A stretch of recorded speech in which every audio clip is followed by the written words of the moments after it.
በቀን እንኳን አንዴ ሳትበላ ሴት ትላለህ እንዴ? አታፍርም?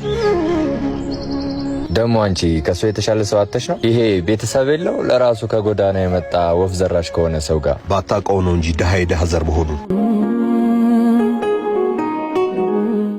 አፈቅርሃለሁ የኔ ፍቅር። እኔም አፈቅርሻለሁ። እንዴ ጸጋ አይደል እንዴ?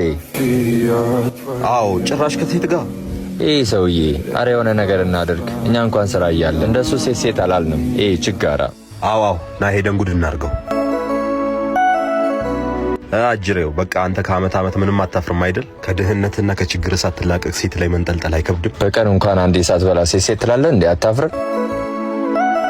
እናቱ ህይወትሽ እንዲበላሽ ካልፈለሽ በስተቀር ከዚህ ልጅ ጋር ቆሚ። የኋላ ታሪኩ ጥሩ አይደለም።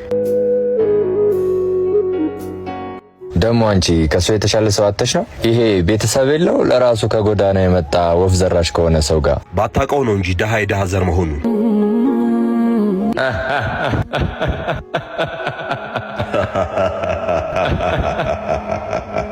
እስካሁን አላውቅም ነበር ደሃ መሆኑን። ከጉድ ነው ያወጣችኝ። ይኸው አላልኩም? ድህነቱን እንኳን አልነገራትም። ዝም በል። ምን አገባችሁ እናንተ ስላለፈ ታሪኩ? አርፋችሁ ኖሯችሁን አኖሩ።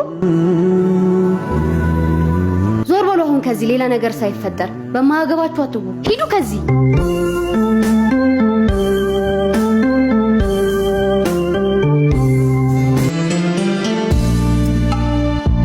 እኔ ስላለፈው ታሪክ ምንም አይመለከተኝም፣ ስለ ድህነትህም ጭምር። ማንም ምንም ይበል፣ እኔ ሁሌም አፈቅርሃለሁ። ምንም እንዳያሳስብ። አፈቅርሻለሁ።